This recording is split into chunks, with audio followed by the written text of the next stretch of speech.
ఓం శ్రీ గణేశాయ నమః. శ్రీమాత్రే నమః. శివాయ గురవే నమః. శ్రీకృష్ణ పరబ్రహ్మణే నమః. శ్రీరామాయ నమః. శ్రీ గురుభ్యో నమః. నారాయణం నమస్కృత్య నరం చైవ నరోత్తమం దేవీం సరస్వతీం వ్యాసం తతో జయముదీరయేత్. సచ్చిదానందరూపాయ విశ్వోత్పత్యాదిహేతవే తాపత్రయ వినాశాయ శ్రీకృష్ణాయ వయం నమః. ప్రియ భగవద్బంధువులరా, ఈ రోజున భగవద్గీత దాని యొక్క అంతరార్థము, అలాగే గీతా జయంతి రోజు మనం ఏం చేయాలి, ఈ విశేషాలన్నీ కూడా చెప్పుకునే ప్రయత్నం చేద్దాం. పాండవులకి కౌరవులకి యుద్ధం అనేది వాస్తవంగా ప్రతి జీవి యొక్క హృదయాంతరాళాలలో ప్రతినిత్యము సంభవించేటటువంటి ధర్మాధర్మ యుద్ధం. దాని యొక్క సాక్షాత్తు ప్రతిబింబము అని అర్థం చేసుకోవాలి. ప్రతి జీవి యొక్క హృదయంలో ప్రతినిత్యము సంభవిస్తూనే ఉంటుంది ధర్మానికి అధర్మానికి మధ్య యుద్ధం. అదే కురుక్షేత్ర సంగ్రామం.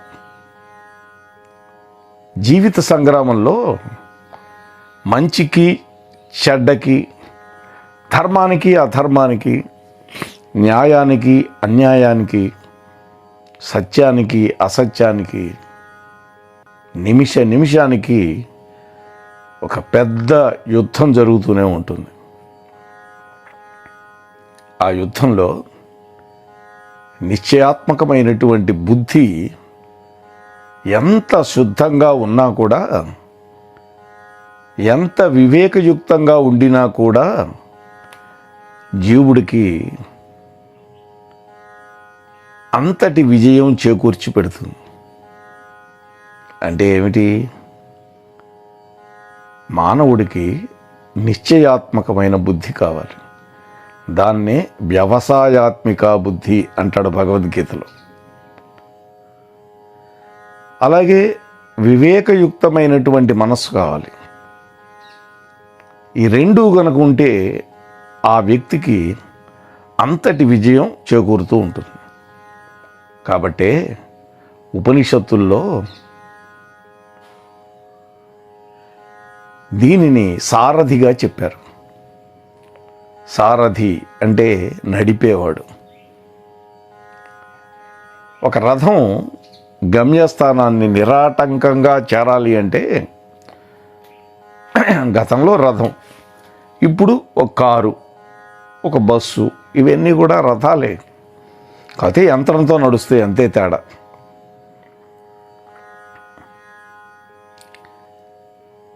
చెడ్డ మార్గాన్ని చేపట్టకుండా సవ్యమైనటువంటి మార్గంలోనే నడవాలి. ఇక్కడ నడిపేటటువంటి సారథి మహాప్రజ్ఞానవంతుడిగా, కుశలుడుగా ఉండాలి. కుశలుడు అంటే నైపుణ్యం కలిగిన వాడు కావాలి, కౌశలం కలిగిన వాడుగా ఉండాలి. శ్రీకృష్ణ పరమాత్మ వంటి సారథి కనుక లభిస్తే ఇక ఆ వ్యక్తి యొక్క జీవిత రథం మోక్షము అనేటువంటి గమ్యస్థానాన్ని చేరకుండా ఉంటుందా? ఆలోచించండి. తప్పకుండా మోక్షానికి తీసుకువెళతాడు ఆయన. అర్జునుడి యొక్క సౌభాగ్యవశం వల్ల, అదృష్టం కొద్దీ కృష్ణుడికి అర్జునుడికి స్నేహం కుదిరింది. అందుకని అర్జునుడికి ప్రజ్ఞా దురంధరుడైనటువంటి, లోకేశుడైనటువంటి కృష్ణ పరమాత్మ సారథిగా దొరికాడు. కర్తవ్యచ్యుతుడై ధర్మక్షేత్రంలో వక్ర మార్గంలో బాధపడుతూ ఉన్నటువంటి, అస్త్ర సన్యాసం చేసినటువంటి అర్జునుణ్ణి తన యొక్క అద్భుతమైనటువంటి ప్రజ్ఞా పాఠవాలతోటి సవ్యమైనటువంటి మార్గంలో నడిపించాడు రథ సారథి అయినటువంటి కృష్ణ పరమాత్మ. ఆ పరమాత్మ యొక్క బోధయే భగవద్గీత. అదేవిధంగా హృదయ క్షేత్రంలో ఆధ్యాత్మ నిశ్చయాత్మకమైనటువంటి, పూర్ణమైనటువంటి, పవిత్రమైనటువంటి బుద్ధి కర్తవ్యచ్యుతమైనటువంటి మనస్సుకి బోధించేటటువంటి దివ్యమైన, భవ్యమైన బోధ కూడా భగవద్గీత అవుతుంది. గీత యొక్క అంతరార్థం ఇదే. అర్జునుడిలాగా ప్రతి జీవి కూడా తన యొక్క జీవిత రథం యొక్క కళ్యాలని పరమాత్మ చేతిలో పెట్టి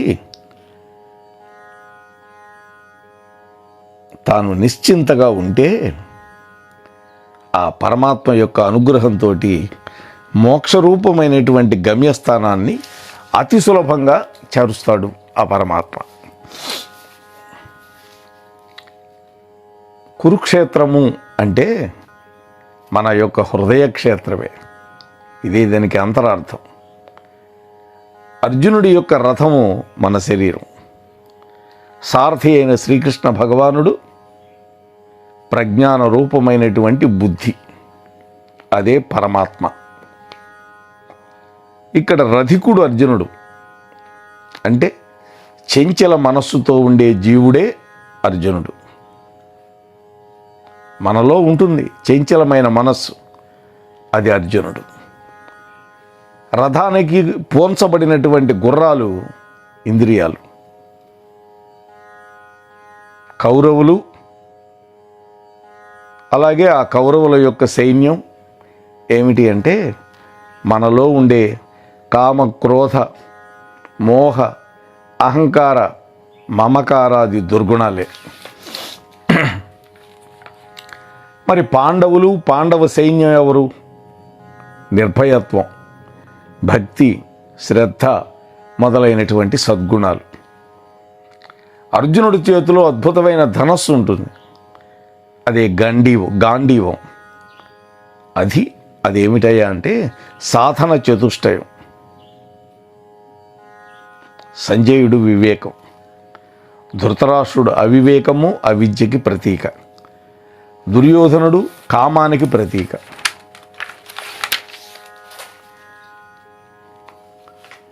భగవద్గీత ఒక జీవుడిని గురించి, అంటే అతని మనస్సును గురించి ప్రజ్ఞాన రూపమైనటువంటి బుద్ధి మాట్లాడే హితవాక్యాలే అనుకోవాలి.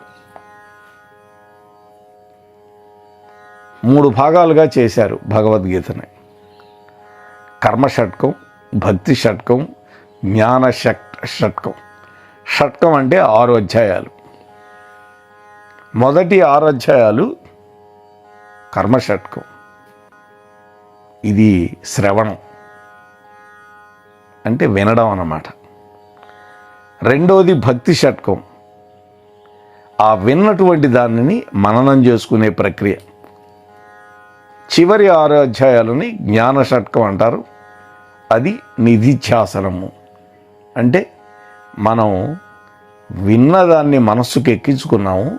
ఆ మనస్సుకు ఎక్కించుకున్న దాన్ని ఎప్పటికీ మనలోనే ఉండేటట్టు, మన స్మృతి పథంలోనే ఉండేటట్టు చేసుకునే విధానం ఏదైతే ఉందో అది నిధిధ్యాసనము అంటారు. జీవితం అనే రథాన్ని విషయ మార్గాల్లో నడపటమే బంధానికి హేతు అవుతుంది. విషయములు అంటే ఇంద్రియాలు తెలుసుకునేటటువంటి విషయాలు. అంటే ఇంద్రియాలు చెప్పినట్లుగా విని ఇంద్రియాలతో పరిగెడుతూ ఉంటే అది బంధనం అవుతుంది. అలా కాకుండా దైవ మార్గంలో నడపటమే మోక్షం. ఇదే గీత చెప్పినటువంటి అద్భుత రహస్యం. అటువంటిది గీతా జయంతి రోజు మనం ఏం చేయాలి?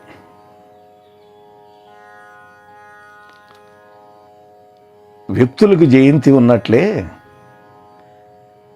ఒక గ్రంథానికి కూడా జయంతి ఉన్నది అంటే ఆ గ్రంథం యొక్క ఔన్నత్యం, మాహాత్మ్యం ఎంత గొప్పదో ఆలోచించండి.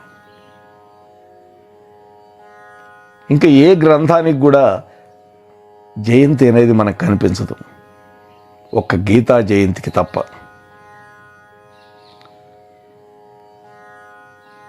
అంటే ఆ గ్రంథానికి ఉన్నటువంటి వైశిష్యం వల్ల ఆ గ్రంథానికి అటువంటి అపూర్వమైనటువంటి గౌరవం దక్కింది. శ్రీకృష్ణ భగవానుడు రణరంగంలో అర్జునుడికి గీతోపదేశం చేసినటువంటి సుదినం మార్గశిర మాసం శుక్లపక్షం ఏకాదశి. కాబట్టి ఆ రోజున మహాపర్వదినంగా మనమందరం భావించి గీతా జయంతి ఉత్సవం చేసుకుంటున్నాం. శ్రీరామ జయంతి ఉంది, శ్రీకృష్ణ జయంతి ఉంది, బుద్ధ జయంతి ఉంది, దత్తాత్రేయుల వారి జయంతి ఉంది, శంకర జయంతి ఉంది, ఇవన్నీ ఉన్నాయి. ఆ రోజుల్లో ఆయా అవతార పురుషులను తలుచుకుంటాం, వారు చేసిన మహత్తర కార్యాలను తలుచుకుంటాం. అదేవిధంగా శ్రీ గీతా జయంతి సందర్భంలో గీతామాతని అర్చించే ఆచారం ఉంది. గీతామాతని ఏ విధంగా పూజించాలి? ఆ సుదినంలో గీత గ్రంథం యొక్క, శ్రీకృష్ణుడి యొక్క, వ్యాసదేవుల యొక్క, అర్జునుడి యొక్క అర్చనలతో పాటు మరికొన్ని కార్యక్రమాలు కూడా అమలు చేయాలి. భగవద్గీత మొత్తం 18 అధ్యాయాలు అనుకున్నాం మనం. ఈ 18 అధ్యాయాలలో సుమారు 701 శ్లోకాలు ఉన్నాయి. ఈ మొత్తం శ్లోకాలని పారాయణం చేయటం వ్యక్తిగతంగా కానీ సామూహికంగా కానీ 2 విధాల్లో దేని విధాలనైనా మనం చేయొచ్చు. భక్తులు కొంతమంది ఒక చోట చేరిస్తే అప్పుడు దాన్ని సమష్టి పారాయణం అంటారు.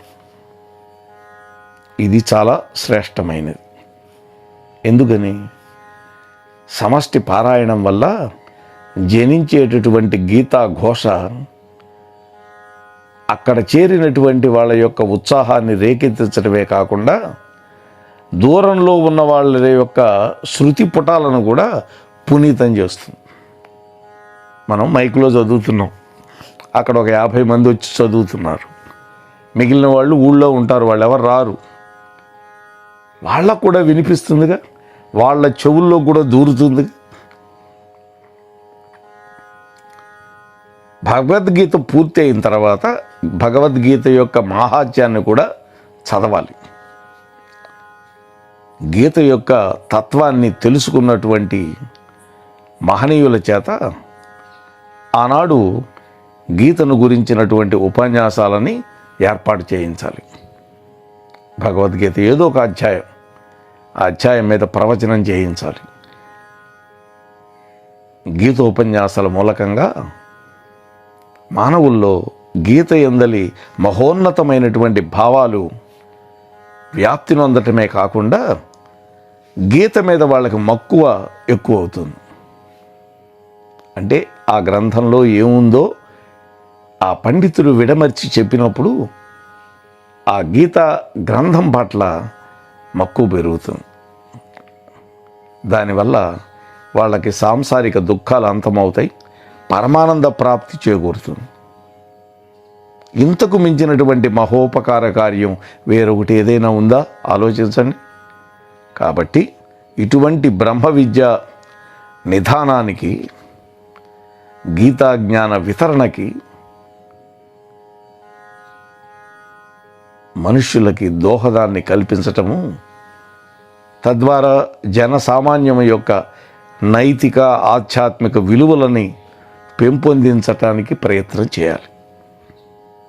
అలా చేసేవాళ్ళు జ్ఞానయజ్ఞాన్ని చేసినటువంటి మహాపుణ్యాన్ని పొందుతారు. తద్వారా శ్రీకృష్ణ పరమాత్మ యొక్క అనుగ్రహానికి నోచుకుంటారు. పెద్దవాళ్లల్లో, చిన్నవాళ్లల్లో గీతా పోటీ పరీక్షలు ఏర్పాటు చేయాలి. ఒక్కొక్కసారికి ఒక్కొక్క అధ్యాయం తప్పులు లేకుండా రాగయుక్తంగా చదవటం పోటీలు. మరొక విధానం ఏంటంటే ఆ అధ్యాయంలో 12వ శ్లోకం చెప్పు, 16వ శ్లోకం చెప్పు, అలా అందులో గెలుపొందిన వాళ్ళకి ఆనాటి సాయంకాలం బహిరంగ సభలో బహుమతులు పంచిపెట్టాలి. బహుమతి చిన్నదా పెద్దదా అని కాదు, 10 మందిలో ఇచ్చినటువంటి బహుమానం వల్ల వాడిలో ఒక ప్రేరణ కలుగుతుంది. అయితే ఆ బహుమతులు కూడా గీతకు సంబంధించినటువంటి పుస్తకాలు అయితే మంచిది. ఈ పరీక్షల మూలకంగా ఏదో విధంగా తీవ్రమైనటువంటి అధ్యయనం చేస్తారు, బహుమతి పొందాలి అనేటువంటి ఉత్సాహంతో. దీనివల్ల ఉత్సాహం కూడా పెరుగుతుంది. సామాన్య జనులకి గీతాశాస్త్రం పట్ల ఆసక్తి కలగటానికై గీతాశాస్త్రానికి సంబంధించిన బుర్ర కథలు, హరికథలు ఇలాంటివి కూడా ఏర్పాటు చేయాలి. గీతకి సంగీతం తోడైందనుకోండి, అటువంటి విద్యా వినోదాల కలయిక వల్ల జనసామాన్యం భగవద్గీత వైపుకి బాగా ఆకర్షింపబడతారు.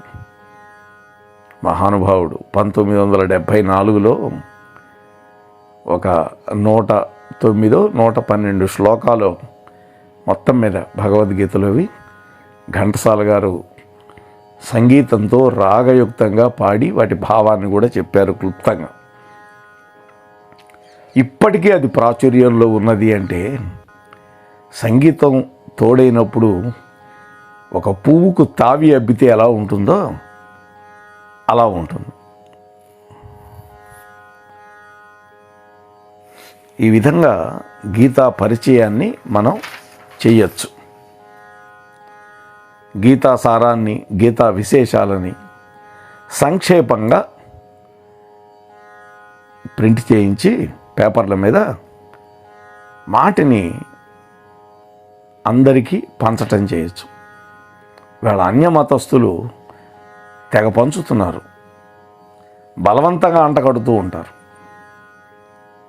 అలా కాకుండా గీతాశాస్త్రంలో ఉన్న ముఖ్య శ్లోకం, దాని భావం, దాని అంతరార్థాన్ని కొంచెమైనా సరే మనం ప్రింట్ వేసి వాటిని పంచిపెట్టాలి. గీతా సాహిత్యాన్ని విరివిగా వ్యాపింపచేయటానికి మనం దోహదం చేసిన వాళ్ళం అవుతాం. అలాగే ఆర్థికంగా శక్తి ఉన్నవాళ్ళు ఈ గీతా జయంతి రోజున గీతా గ్రంథాలని, వ్యాఖ్యాన సహిత గ్రంథాలని ముముక్షువులకి, సాధు పుంగవులకి, భక్తులకి ఉచితంగా పంచిపెట్టచ్చు. అనేక మంది ఒకచోట చేరడానికి అవకాశం ఉంటే అక్కడ గీతా సంబంధమైనటువంటి వివిధమైనటువంటి వ్యాఖ్యానాలతో కూడినటువంటి గ్రంథరాజాలని, పద్యాలని, గద్యాలని, సంపుటాలని, గీత మీద ఉపన్యాసాలని, ఆ సంబంధించిన పుస్తకాలని అక్కడ మనం ప్రదర్శన చేయొచ్చు. ఒక ఎగ్జిబిషన్. గీతా జయంతి మహాపర్వదినం కావటం వల్ల ఆ రోజున గీతా గ్రంథాన్ని, శ్రీకృష్ణ పరమాత్మని, వేదవ్యాసుల వారిని, అర్జునుడు వీళ్ళ యొక్క చిత్రపటాలని చిత్ర విచిత్రంగా పుష్పాలతో అలంకరించి ఒక రథం మీద కానీ, ఒక చిన్న బండి మీద కానీ ఉంచి మేళతాళాలతోటి, భజనలతోటి ఆ పట్టణంలో ఉండేటటువంటి ప్రధాన వీధులు గుండా ఊరేగింపు జరపాలి. ముఖ్యంగా గీతా జయంతి సందర్భంలో జనులు కొన్ని పారమార్థిక ప్రతిజ్ఞలని చెయ్యాలి. ఈ రోజు నుంచి నేను ప్రతినిత్యం ఒక్క శ్లోకమైనా చదువుతాను అంటే, సమయం ఉన్నవాళ్ళు ఒక అధ్యాయాన్ని కానీ, లేకపోతే కొన్ని శ్లోకాలను కానీ తప్పకుండా పారాయణం చేస్తాను అని ఒక ప్రతిజ్ఞ చేసుకోవాలి. దానికి అనుగుణంగా ప్రతిరోజు గీతా సంబంధమైనటువంటి అనుష్ఠానాన్ని తప్పకుండా చేసుకోగలుగుతాడు. మళ్ళా ఒక సంవత్సరానికి అంటే తిరిగి గీతా జయంతి రోజున ఆధ్యాత్మిక పదంలో తాను ఎంతవరకు ముందుకు వెళ్ళగలిగాడు, గీత ఎంతవరకు తనకి కంఠస్థంగా వచ్చింది, ఎన్ని శ్లోకాలకి అర్థం బాగా తెలిసింది, అంతేకాదు తెలియటం కాదు, తన యొక్క గుణశీలాలు ఎంతవరకు శుద్ధపడినాయి, ఇది పరీక్షించుకోవాలి. అంటే దాన్ని మన అనుష్ఠాన పర్యంతంలోకి తెచ్చుకున్నామా లేదా, ఎంతవరకు తెచ్చుకున్నాం, ఈ ప్రకారంగా మన యొక్క వ్యక్తిత్వాన్ని వికాసింపజేసుకోవడానికి ప్రయత్నం చేయాలి. గీతా సంబంధమైన ఒక చిన్న సేవ అయినా సరే సాక్షాత్తు భగవంతుడికి చేసిన సేవే అవుతుంది. ఒకంత ప్రచారం చేసినా కూడా భగవంతుడి యొక్క కైంకర్యం చేసినటువంటి ఫలితం దక్కుతుంది. అందుకనే ముముక్షువులందరూ కూడా గీతా జ్ఞాన వ్యాప్తికి, గీతా ప్రచారానికి చేయూతనిస్తూ తాము తరించి ఇతరులను కూడా తరింపచేయటం కోసం ప్రయత్నిస్తూ శ్రీకృష్ణ పరమాత్మ యొక్క అపారమైనటువంటి కృపా కటాక్షాలకి పాత్రులవుతారు. ఇందులో సందేహం ఏమీ లేదు. అటువంటి గీత పరమాద్భుతమైన గ్రంథం, ఎంతమందికో స్ఫూర్తినిచ్చినటువంటి గ్రంథం అని మీతో మనవి చేసుకుంటూ సెలవు పుచ్చుకునే మీ ధర్మవరపు వెంకటరమణ. స్వస్తి సర్వేషాం. మోహనవాణి కార్యక్రమాల్ని వింటున్నందుకు మీ అందరికీ మరొకసారి హృదయపూర్వక ధన్యవాదాలు తెలియజేసుకుంటూ మన ఛానల్ని ఎప్పటిలాగా ఎంకరేజ్ చేయండి. ఇప్పటివరకు మన ఛానల్కి ఎవరైనా సబ్స్క్రైబ్ చేసుకోకపోతే ఇప్పుడే ఈ క్షణమే సబ్స్క్రైబ్ చేసుకోండి. ప్రతి కార్యక్రమాన్ని మొదటి నుండి చివరి వరకు వినండి. వినిన తర్వాత తప్పకుండా ఒక కామెంట్ పెట్టండి, లైక్ చేయండి, అలాగే మీకు తెలిసిన వాళ్ళకి షేర్ చేయండి.